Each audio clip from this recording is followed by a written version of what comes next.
welcome to another edition of the Digital Download, the longest running weekly business talk show on LinkedIn Live. Now globally syndicated on TuneIn Radio through IBGR, the world's #1 business talk, news, and strategy radio network. Today, we're discussing how to overcome imposter syndrome and multiply your leadership impact. We have a special guest, Flo Labrato, to help us with the discussion.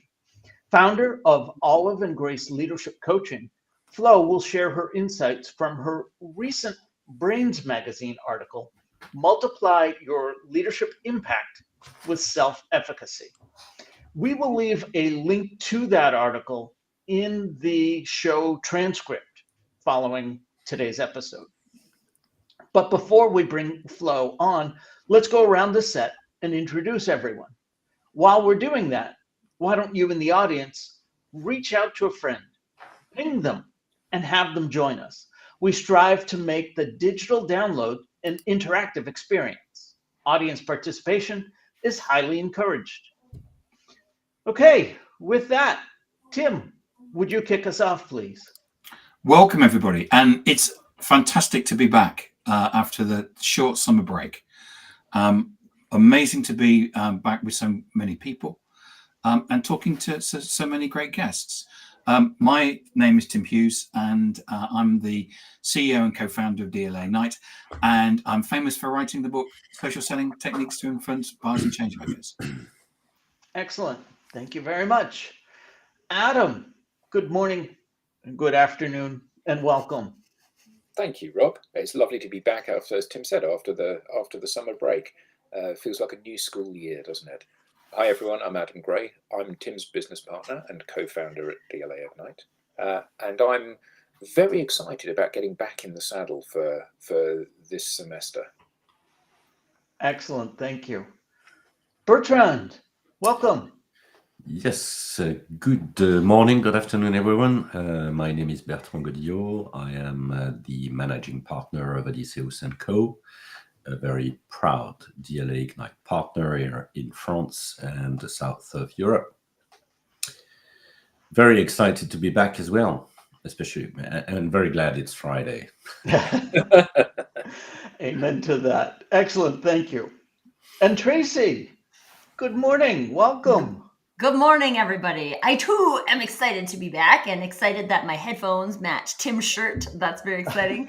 I am Tracy Borison, founder of TLB Coaching and Events, where we're all about marketing being a revenue engine and not a cost center, because that's dumb. I too am a proud DLA Ignite partner, and I have all of the thoughts on imposter syndrome. So I'm super excited for this conversation. Excellent. I'm just going to sit back and let you take it from here.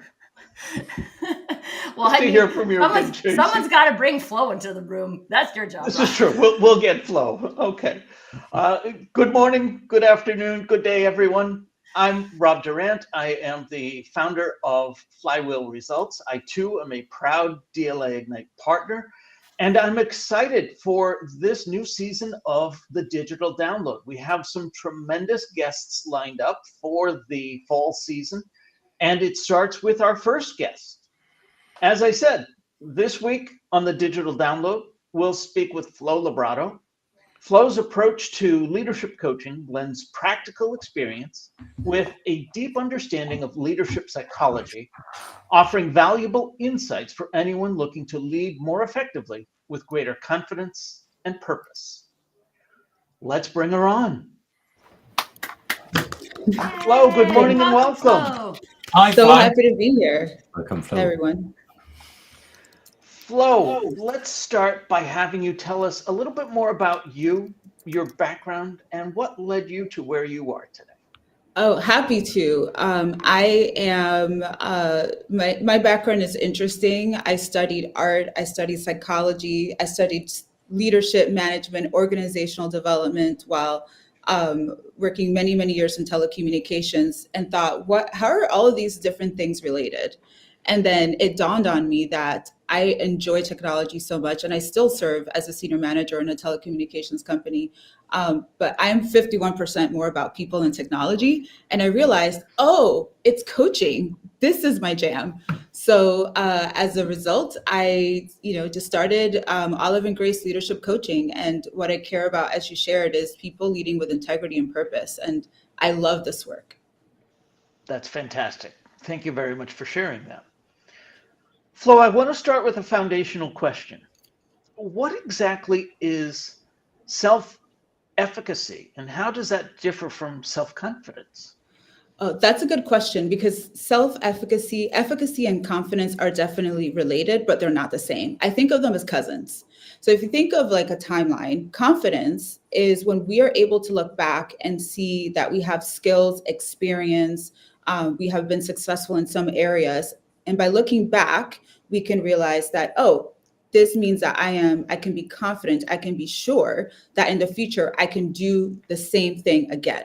So if I can bench press so many pounds in the past, then I have reason to be sure that I can do it again in the future. So that's rear looking, which is great. Confidence is wonderful. And at times everyone doubts, but confidence is definitely helpful. However, self-efficacy is forward thinking. Self-efficacy is more related to positive psychology, the study of human flourishing. So self-efficacy doesn't only look at the past, but it is an optimistic outlook that we can use whatever skills or intuition or experience we have and have self-assurance in our capacity to learn to also be successful in the future, even if we don't have the firm evidence that confidence provides us.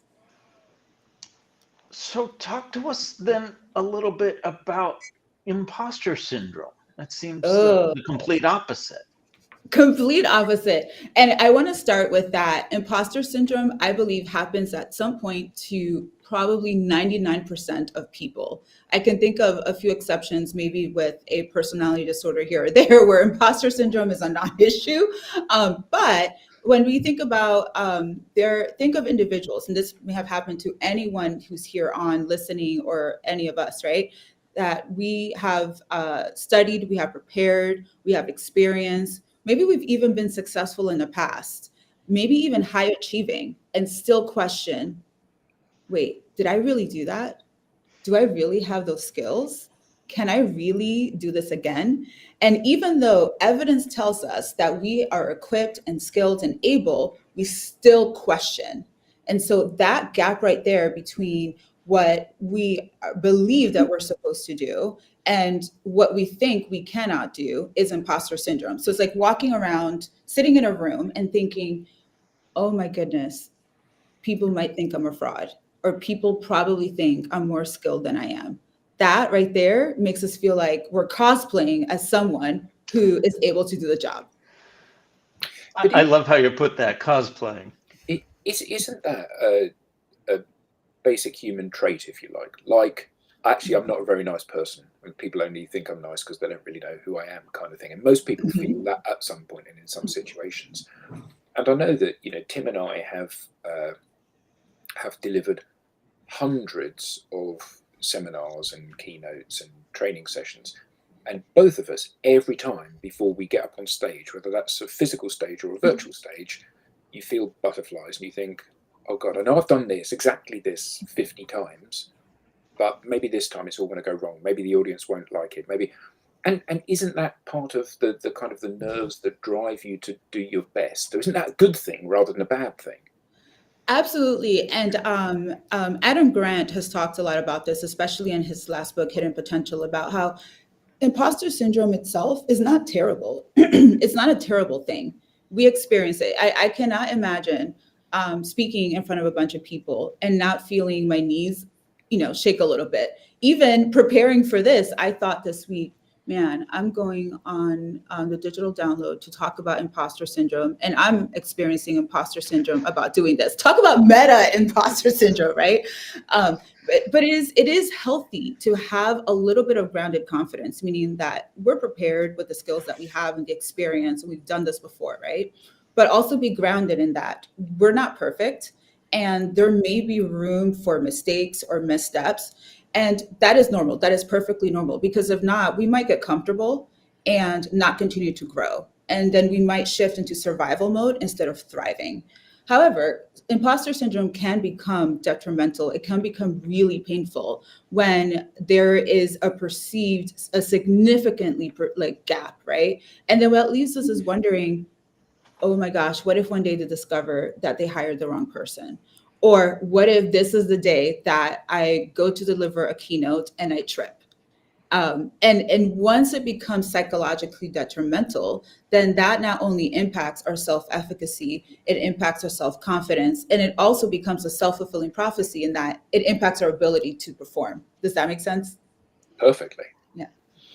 Okay. I want to jump in with, I have like all of the thoughts. Flo knows me, so it's fine. She was probably prepared for this. Okay, so I'm all about authenticity, and I have Yes. I have a theory about the concept of imposter syndrome, which I see as different than self-doubt. So what I'm hearing right now is a lot of similarities between imposter syndrome and self-doubt. And from an authenticity point of view, I'm agreeing with all we're saying. I believe everyone will experience self-doubt. We're going to go to a new managerial position. We've never been a manager before. We're probably going to doubt that we can be successful at that. I think self-doubt is very normal. I think we've, like, as a society, mangled this concept of self-doubt into imposter syndrome, and it makes me experience as if you're trying to be someone else, aka you are being an imposter, then you will experience imposter syndrome, because you're not trying to be yourself. You're trying to be something else you think you should be. And I'd love to hear Flo. Like, I experience the difference between those things. I have self-doubt because I'm not sure that I can do ABC. I experience imposter syndrome because I'm trying to be someone else. I'm trying to do that how someone else would do it. So I'd love to hear your thoughts on that. I am so glad that you touched on that, because one of the very first strategy that I talk about in the article to build that self-efficacy is to develop your own compass. And what I mean by your compass is get really clear about the things that are important to you. I need to be clear about the things that are important to me and who I am as a person. And what I combine as the compass is, I think of three elements. One is understanding, what are your core values? What is most important to you as a human being, not as a parent, as a business professional, as a leader, as a soccer coach, as a friend, whatever it is, transcending all areas of your life. What is most important to you as a human? What is most important to me? So that's your core values. And the second thing is to be aware of, when it comes to work, what do I need from work? What are the work values that are most important to me? And that changes depending on the different stages in life, right? I'm going to date myself here. Me, 20, 25 years ago, I was probably more motivated by money because I suddenly had a mortgage and, it doesn't pay itself. And today I'm more motivated by purpose and work-life harmony. And so it's important to know what our values are and our work values. And the third thing is to know what are our strengths. What am I good at? So that I can know what are the talents that I have that I can bring. And then combining those three, my core values, my work values, and my strengths serves as a compass and a place for grounded confidence, for authenticity. If not, then if I am cosplaying to think, oh, this person values competition and I don't, but competition is rewarded, so let me act as if I value competition, then I'm always going to feel like an imposter because I'm literally cosplaying someone else. You are so on point. Well, and I think that's the interesting thing about it. And there's a little bit of, not a little bit, probably a lot of self-awareness that goes into the capacity to say, like, I'm showing up, waving at Andrew because this is what we do, that I'm showing up as myself, or I'm showing up. You gave a great example of valuing competition when I don't value competition, and being able to realize that, like, wow, that's not my value. I'm doing that because I think that will be rewarded here. But this is also probably one of the reasons why I'm feeling like an imposter, because I am.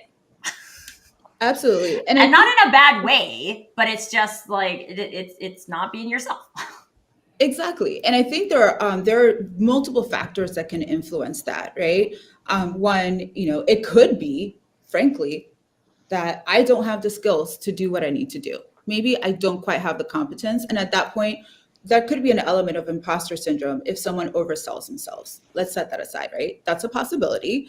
It could also be, though, that there is almost this unstated common understanding of what this shared understanding of a mental prototype of what the person is supposed to look and be and sound like in that job, right? So, and if I don't fit that, I might feel like I'm an imposter because I'm trying to approximate that prototype, even though that prototype is not authentically me.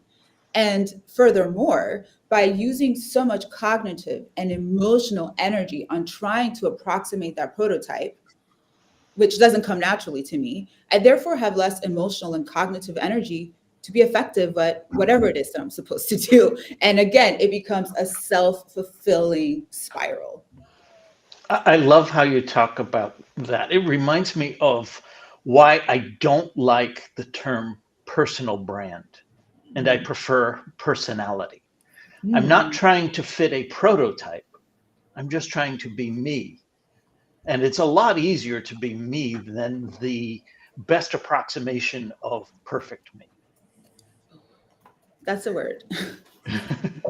That is a word. And I do talk about personal brand. I actually just did a talk at an organization last week around career development and touched on personal brand. And I think there is a really big difference between, I mean, when we define personal brand is I want to show the world who I am versus I want to become an approximation of what I think everyone else wants me to be so that I can be Which is what a lot successful. of personal brand coaches want to Has sell you. become. Mhm, Yeah. exactly. Exactly. That's exhausting.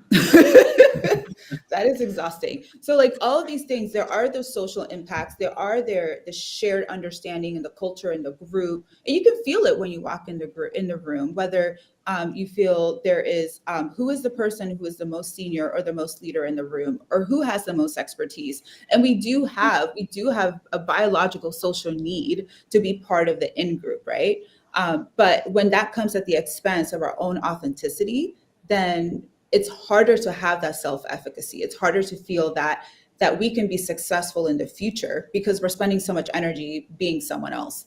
And it doesn't go well. It doesn't go well. So just Flo, how much of this is actually preventing people to change or to embrace new opportunities or new areas, and how can we make them feel safe in doing this somehow? Is there a role? Because I understand there is a role. There's part of that is about who you are and not trying to be somebody else. But how much can you, apart from getting this confidence, uh, what can the others do to help you get there, basically? Oh, that is a good question. I mean, wouldn't it be nice if we had like a crystal ball that we can see into the future and see, oh, can I do that? Okay, then I'll go ahead and do that. But there is a gap, right, between a leap of faith that we need to take between what am I good at? What can I do? What do I need to do? And getting there. And that space of discomfort is basically unavoidable. We can stay comfortable, right? And avoid all kinds of, discomfort and just continue to do the things that we are 100% confident we're good at, but then we won't be able to grow. However, everyone around us can also help make it okay. Make it okay to make mistakes. Make it okay to goof and not make it so personally costly. And that will allow people to step out and practice that self-efficacy. I want to invite the audience to contribute some questions. We have Andrew in the audience. First, let's all wave. Good morning, Andrew. Yeah. Good morning, Andrew. Hi, Andrew. Well, Andrew asks a great question. Andrew Slesser asks, why is it we feel more like an imposter with the more experience we gain? Good question. That is a really good question, and I think that popular psychology, we tend to think of imposter syndrome is when we feel only when we feel less confident or when we experience doubt, right? But there is a lot of evidence that high achievers, and the more we progress and grow and achieve our goals, that imposter syndrome doesn't go away, because there's still that sense of, we tend to question, did I really earn this? Did I really achieve this? Did I really complete this?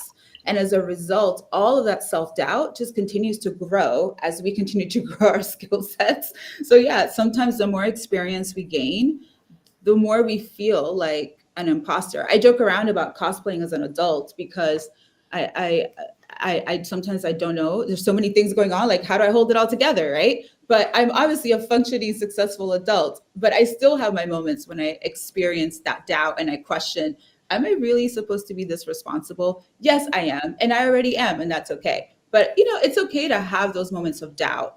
But it does help, to be surrounded by people that can remind us in those moments that we're doing a good job, that yes, we earned and achieved our accomplishments. Let's turn our focus to leadership. You mentioned Compass. What other strategies can leaders use to overcome imposter syndrome and to build more self-efficacy? Oh man, this is a tough one because if we look at research and even just our professional experience over the last, say from 5 years ago to maybe the mid 80s, the expectation is that leadership came with a presence, that when a leader walks in the room, everyone knows who the leader is. And, many of us probably professionally grew up seeing hierarchical organizations with like 10, 12 layers, in which the higher someone is in the organization, the more leadership presence that they have, right? But there is a shift in values. And what research is showing is that, and Tracy, you're going to love this, is that even more important than executive presence or that leadership presence or the I'm in charge presence, what people want is authenticity. They want that more than ever. So what does that mean? That tells us that to be effective leaders, whether it is an emerging leader without direct reports yet, or a frontline manager or an executive leader, that to be an effective leader, you have to have, yes, that confidence and awareness of achievements and skills and experience and competence. Also that self-efficacy, that positive forward-looking perspective that, yes, I can lead effectively. My team can innovate. I can grow. I can show up. But also that authenticity, to even admit the times like, hey, you know what? Sometimes I question myself, and that's okay. And people will value that and trust authentic leadership in that way a lot more than the persona that used to be expected of, like, I know everything. I have all the answers. So look at me because I'm the boss. We have another great question from the audience. I want to bring that up. I'm going to butcher it, and I apologize in advance. Amrit Aujla asks, what is the best way to prepare for a public speaking moment? Great question. I actually want to defer to everyone else here first on this one. I would say it depends on who you are, because I'm a super useful answer. Yeah. But I mean, here's the thing. There's lots of information that you can find on the internet about how to prepare for public speaking. And personally, I've been a Toastmaster, right? So that was something that I did. I thought that was very helpful from a public speaking confidence building perspective. But even within like the Toastmasters program, every different speaker had a different way of preparing for speaking. Some people like to rehearse. Personally, I hate that. I hate feeling like I have to follow a script, because then I get more concerned about the script than actually connecting with the audience and things like that. But that's not the right thing for all people. So my advice would be to like try on some advice, like see what other people do, try it on for yourself. Maybe it works for you. Awesome. If it doesn't work for you, that doesn't mean that you're a bad public speaker or you need to change something about yourself in order to make that advice work for you. It just means that something else will work for you. Anyway, that's my point of view. I would say control the controllable. Yeah. You know what you know. Be confident in that and let a lot of the other things go. Early on, I used to try and memorize what I was going to say. That did not allow for my personal style, which is, well, casual is a polite way of describing my style. Definitely off the cuff. So lean into your style. If memorizing something and getting it perfect is your style, well, then yes, do that. But don't do that if that's not authentic to you. You have to rehearse. So Yes. it doesn't mean you have to learn a script, but you have to rehearse. My guitar teacher said you need to rehearse every part of the performance, including the performance. So Tracy going to Toastmasters is brilliant. Nothing terrifies you more than the first time you stand up on stage to speak to people. So talk to a safe audience, talk to your team at work, talk to your partner, talk to your family, talk to anyone that will listen to you to give you experience of speaking to people within the audience. And yeah, you need the spontaneity. So you don't learn the words, but you must practice what you're doing. And you need to think about your hand gestures and where you're standing on the stage, because all of that can paint a picture. But when you get it right, it's great because you can go up there and enjoy the moment. And I think that the other thing is that your terror of standing up on stage, so for many people it is terror, your terror of standing up on stage reaches a crescendo just before you begin to talk. And taking a couple of deep breaths helps just to take the edge off that, so you can then give of your best. And at the end of the day, the thing to remember is that the audience do not want you to fail. Even though you think they're standing there with daggers ready to jump onto the stage, they want you to succeed. They want you to do a good job because they want to be entertained. Yeah, that's a very fair point, Adam. But I'll you know, my 2 cents on this is because you tend to be a bit how can I say that? Not really stressed, but there's a bit of adrenaline going on before you get on stage. And to get things started properly, I confess I would probably have in mind my first 2 or 3 sentences. Rehearsal is part of is definitely what you're talking about, but also, you know, just pitching it also because I'm not English native, so that when I do that in English, you know, that requires me to have the right words, or at least the ones I want to express. So, my 2 cents. And breathing and all the stuff, I fully agree. Don't forget to breathe. Yes, don't forget to breathe. Breathing is good. Rob. I think one of the things that I was thinking with like kind of all of these things, from public speaking to the leadership and imposter syndrome, I think a lot of the time, and with Andrew's question too, about how the more experience we gain, the more we might doubt ourselves, even though we have more evidence. Is this because we're spending too much time not in the present? Because I feel like personally, if I look at my most effective leadership moments, it's when I'm just in the present with my team, being with them, solving problems. I'm not worrying about what's going to happen in the future. I'm not worried about what happened in the past. We're just here together doing stuff. And I feel like that's my most effective. But I also feel like when we're having anxiety or imposter syndrome or self-doubt or any of these other things, it's because we've taken ourselves out of the present moment into the past or into the future. So is that also part of the journey, is to explore how much time we're spending not in the present moment? I think that's an excellent point that you bring up. And I want us to think about embodiment and how important this also ties back to the question about public speaking. Nerves take over, whether it is, you know, nerves before, you know, delivering a keynote or even an event like this, or nerves about pitching something in a meeting when we know that it may be controversial. Whatever it is, there may be nerves. It could also be a simple conversation, a simple coaching conversation that may feel like we're not completely present, because We're pretending to be time travelers, as if we can go in the past and fix what happened, or go into the future and prefix what might go wrong. And having that mindfulness and embodying each moment makes a difference. And here's what I mean by embodiment.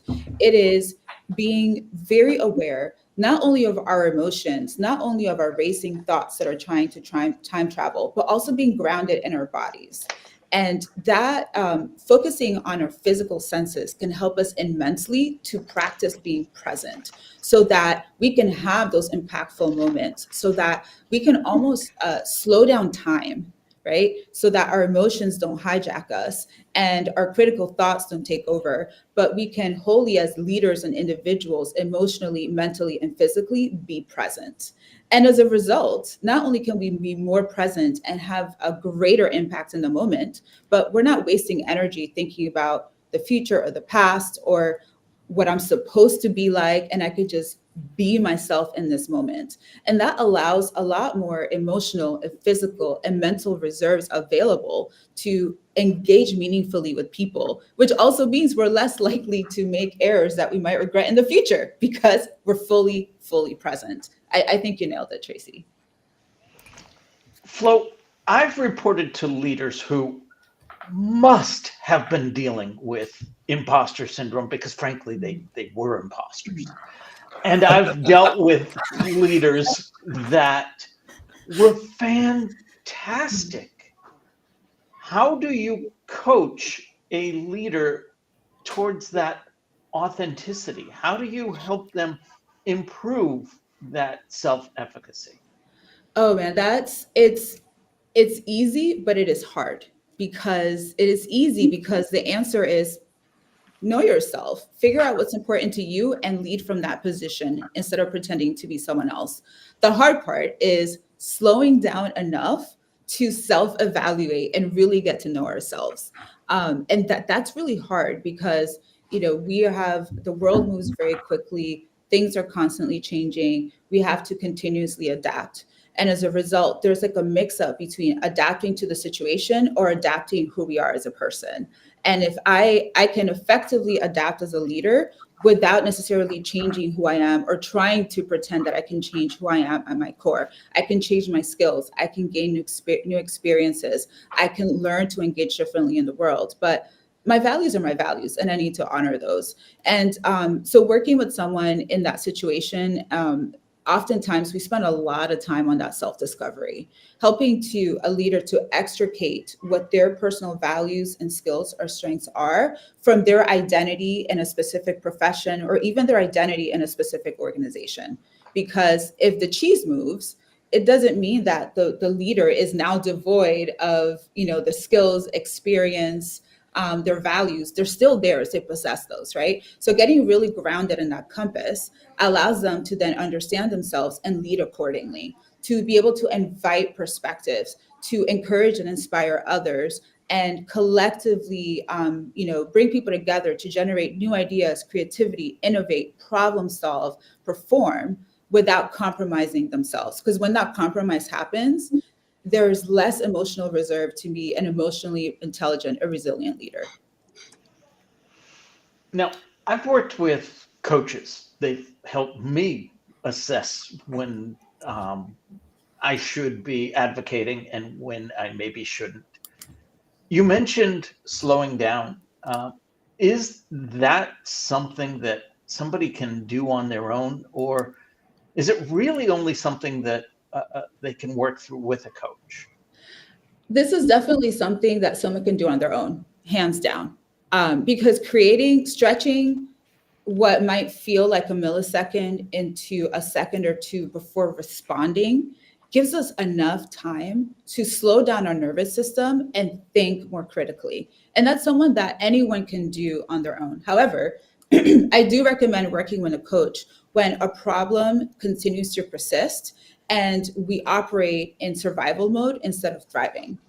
And that is the difference. When a problem becomes so distressful that it's impacting performance or is impacting their team frankly is impacting the organization's survivability as a whole, I definitely encourage working with a coach, because at that point, we're not only dealing with the negative effects that the leader experiences, but potentially impacting many, many more people. So to accelerate that growth, absolutely work with a coach.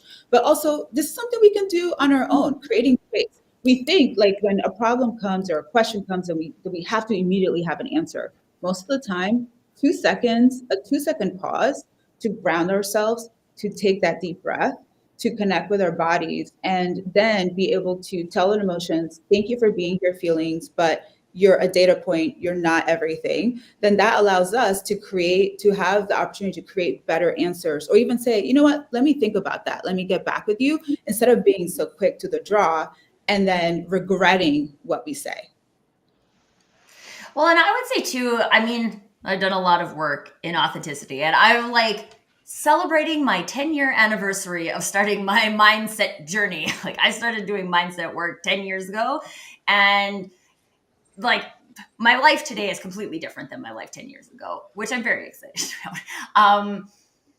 But I was on a podcast recently, and the interviewer asked me, how do I know my values, right? How do I know what's my thing, what makes me unique, so that I can like focus on that and build on that? And I do think one of the most interesting things about that, and I've heard it called Johari's blind window. I usually just call it like what we don't know about ourselves. But other people have experiences of us that we don't have of us. And so this is one of the reasons why I think coaching has become so prominent, is that especially a coach who's looking for like flow, you're looking for leadership potential in a person. So you will likely see leadership potential in a person, even if they don't see it in themselves. And then a coach can give you that something to base things on. And so one of the things I quite often tell people is like, pay attention to what other people are saying about you that you like. Right? And people might be saying stuff about you that you don't like, but the example I always give is people often tell me I'm refreshing. And I don't prompt them with that word. This is just a word that people use for me.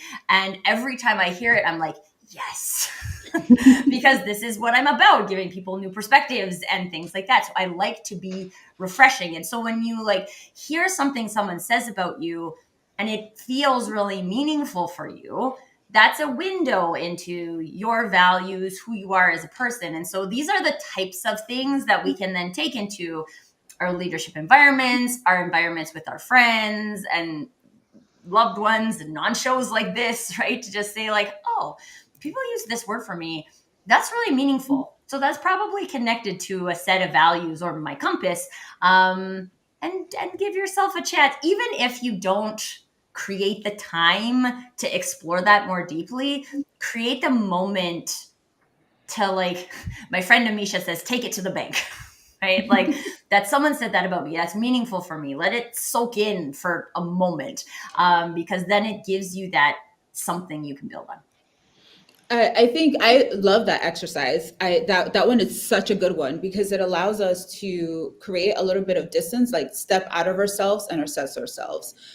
One of the reasons that coaching and even working with mentors, which are totally different things, I recommend both, is helpful, is because we make meaning through the use of language. And yes, we can think and use words in our heads. But when we have dialogue with another person, we're able to ask questions, interrogate what we say, what they say, compare notes. And through that dialogue, we are able to determine the meaning, or to make meaning out of what we see. One of my favorite exercises is, and I use this, the coaching approach that I use is coactive coaching. It is about the balance of the person being and the person doing what they need to do to move forward. And one of my favorite exercises that from coactive is a peak moment. So I've had a coach walk me through this exercise, and I immediately loved it. I'm like, I'm using this too. And that is when we ask someone to describe a peak moment, a time in their life when everything felt right in the world. And it could have been a big milestone at work, or a tender moment with family, whatever it is, right? And then spend some time with that moment to mine that moment and understand who was there, What was important about that moment? How did you feel? And listening someone describe that moment and watching someone's face light up and their shoulders relax gives us indication of what their values might be. And so as then I can say, hey, it sounds what I'm hearing there and what you're describing is a value of X. How does that sound to you? And sometimes a person might say, oh, you know what, that's not quite it, but I think it's more this. And through that dialogue, we can discover that. And then as an authentic leader, that leader can be armed with their values to guide their decisions, to be transparent in how they show up for their people, to be transparent in how they do business with stakeholders. And then as a result, they don't have to spend time being someone else. They can be themselves, which, let's be real, when there's authentic leadership, people are more likely going to follow. Without authentic leadership, it is really hard to get the hearts and minds of people committed to whatever the mission is. Let's build on that for a moment. Let's talk about leadership impact. How can leaders use self-efficacy to inspire and motivate their teams? How can they help their teams be more confident? Oh, that is so good. We've talked about the shadow of the leader, right? A leader showing up in a way that they're confident in their skills, their competencies, their experience, and they also have a positive disposition about the future and their ability to deliver, not perfectly, but forward movement, right? That will inspire other people to also, one, be confident in their own skills and also have a positive disposition about their own performance. And I love seeing this played out collectively. I with my own team, this is my favorite part. With my own team, we might realize, hey, we're really good at these things. We have a track record of doing awesome work in this area, and in the future, we need to move in this new area. Do we believe that we can do that? We might, experience a little bit of doubt and need additional resources and gain experience throughout the process, but with a positive disposition that we can aim in that direction and we're going to aim higher than if we stay still where we are now. That inspires people. I'd also add a couple of more things that are really important with teams is that one, make it okay to make mistakes. And that is something that we can model to say, hey, you know what? I goofed. I messed up here. Not only to make amends if someone was wronged or in any way, but also as a learning opportunity so that everyone can collectively learn. And that makes it easier. It lowers the risk required for team members to say, I don't have the skills, or I'm not confident in this area, or I messed up in this area. Can you help me? So that's one thing. And the second thing is to celebrate the wins. Celebrate the wins, whether they're big or they're small, or it's a milestone, or maybe, we have milestones 1, 2, 3, 4, 5, and the win was like milestone 2C. Celebrate it, like acknowledge it, celebrate it. And sometimes we might miss a milestone because of something that didn't go as planned. Celebrate that as well when there's learning. And that energy combined collectively will inspire and encourage people to go out and go self-lead and do things, and then have things so that they can look back on for confidence and further begetting the self-efficacy and that positive outlook for the future. Flo, I have a question about the ability to use these skills from the middle, because I'm feeling like there is a degree of psychological safety within an organization that needs to exist for a leader to be able to show up like this. And if the culture of the organization is more, I was speaking recently with my sister, and she was talking about an organization she worked in, and she looked at all the upper management and she was like, I would never want to be like that. I will do me, but you were never going to go anywhere in that organization unless you led with red. And I can't remember what personality assessment that is, but anyway, so is it possible to create a cultural shift from the middle with these skills, or is it something that you might realize hey, I'm now I'm not in alignment with this organization and I have to go find something that matches me better? Yes and yes. So yes, it is possible to create that culture from the middle anywhere really in the organization. It may not shift the entire culture of the organization, but it might shift the microculture in the immediate. So when we look into the way that organizations operate and the different layers of organizational development, so maybe there's a specific team that is in a tough situation and they can't shift the culture of the entire organization, the entire company. However, that team or that set of teams within that function or vertical can create and foster that psychological safety so that they can perform. And then what happens is that it's not that it solves the bigger issues of the organization, but the benefits, the cohesiveness of the microculture might become strong enough to offset the negative impacts of the bigger culture, and positively might also encourage, you know what I mean? It might encourage others to also adapt change. But also if someone is struggling and in survival mode for an extended period of time in an organization, changing organizations might be the right answer. What about the organization that's constantly in survival mode? You don't answer that. Well, and I think, like, I remember when we did the episode with Sarah Melby, and I was explaining how I had a scenario as a leader where I felt like I had done a really good job of creating this island paradise for my team. And that was how they got to come to work every day. But I had to run around these like tall castle walls that were around this island, defending it from dragons. And so like that was my reality as the leader. And while I felt very good about what I had created for the team, my experience of the leader was still very much in that like defense protect mode. And now it's interesting to think about that now because I have different skills from a being myself perspective, and I could probably do something different now if I was brought back into the same scenario. But I think that is still common for leaders, is that we believe in us creating this microcosm, as you said, but then somehow we are not even like, it hasn't gotten to the point where we are benefiting from that. It's like we're caught in between, and it's almost like now there's like a greater in between a rock and a hard place.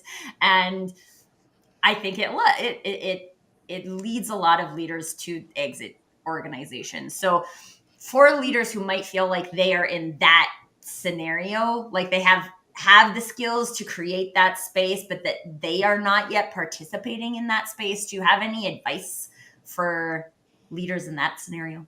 Yes. And as you described that, I envision like a moat, like the leader being the moat, protecting the team. Yes, but then there's also sharks in the moat. And so you have to avoid sharks. And so you're protecting, avoiding the sharks, fighting dragons in the other castle. It's a lot. And so there are three things that come to mind. Is that one, we got to trust our people. Our people are resilient, they're creative, they're resourceful, and maybe need less protection. And I've been there where I spent myself thinking I needed to protect my team from an incredible amount of change. This is many years ago. And I was exhausted, right? So maybe we also trust other people's resourcefulness and adaptability and help them to develop the adaptability to manage in difficult situations. I think also for the leader and every single person in an organization, it's important to figure out how much overlap is there in the Venn diagram of one's personal values and what they need from work and the organization.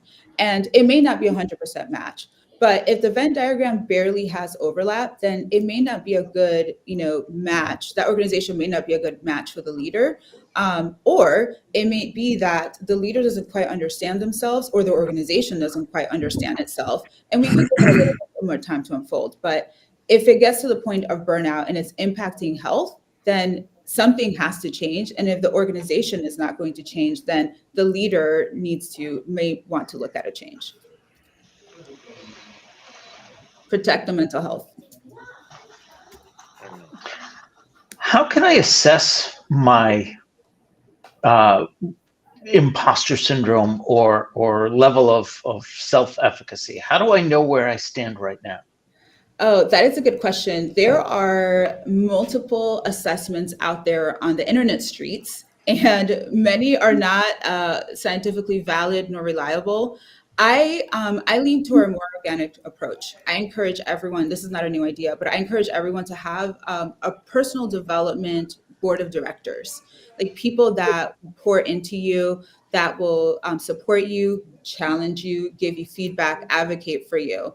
And the individual, the leader, the business professional, whoever it is the chairman of their board of directors, but enlist other people, right? And that may be mentors, it may be other leaders, their sponsor, champions, an executive coach, whoever it is, that can help them in those moments to understand where they are, and even catalog the skills, experience, competencies that they have, right? And also share some of that courage. Sometimes you got to borrow that courage, sometimes you got to borrow and need that reminder from someone who knows you really well, that that might encourage you to remember that you can try, that you can do things, that you can develop that self-efficacy, because it is the way that the world is changing so rapidly is going to make us question at times what we can do, because what worked 6 months ago may not work 6 months from now.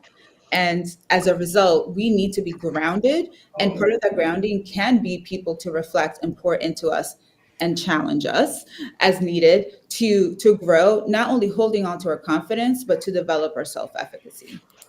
Just a quick question, because I think we didn't talk about the elephant in the room here. Is there a gender specific syndrome? Oh, yes. Tracy and I had this conversation. And this goes back to the same point, that if there is a almost like common prototype of what someone is supposed to look like in a specific role or place in the organization, and in many industries, that prototype is male. And as a result, if a woman is constantly evaluated against a standard, a prototype that is not, if it's not me, I might experience that sense of I am not measuring up to what other people want, or I'm not going to be welcomed here. And so there is a degree that some percentage of imposter syndrome is not just based on the individual, but the social context in which that individual is moving and operating. And that goes back, like if we create supportive places in which we lower the sense of risk required to step out, where we constantly challenge what our perceptions, our prototypes are, then that allows more people to step in authentically instead of trying to do their best to approximate whatever the prototype of the leader is supposed to be. Thank I you actually did so a much workshop. for the answer, Flo. I actually did a workshop quite a while ago on authentic leadership, and we did this visualization exercise where people had to visualize the ideal leader, and then assess what was the gap, right, between your picture of an ideal leader and who you are, because that was, if you're trying to fill that gap instead of be yourself, then this is where your energy goes. But I think a lot of times too, we have a societal pattern that has said predominantly it has been white males who have been in leadership roles. And I think there's also an opportunity for us to chat, like, yes, that's the back looking. But if we are focusing on our forward motion towards efficacy, then is this about that? Can we create space for our version of leadership? And maybe the reason why we're all here having this conversation is because the world needs this kind of leadership, not that kind of leader. And maybe in the past it needed that kind of leadership, and that's fine. But if we're looking forward, can we create more space for the leaders of the future? And I think there's lots of opportunity there. Excellent, thanks. Flo, this has been great. Where can people learn more? How can they get in touch with you? Oh, so I am on LinkedIn a lot. So you can find me on LinkedIn, Flo Labrado, MSML. But if you plug in Flo Labrado, you're probably not going to find another one. Flo Labrado on LinkedIn, also at flo@oliveandgraceleadership.com for email, and my website, Olive and Grace Leadership. I am constantly on LinkedIn. I love connecting. This is how I met Tracy and many of you. But please come talk. I love connecting and meeting new people. Excellent. Thank you. We now have a newsletter. Don't miss an episode. get show highlights, beyond the show insights, and reminders of upcoming episodes. You can scan the QR code on screen or visit us at digitaldownload.live/newsletter. On behalf of our panelists, Flo, and to our audience, thank you all. And we will Thank you, see you Flo. next time Thank you very much. on the Digital Download.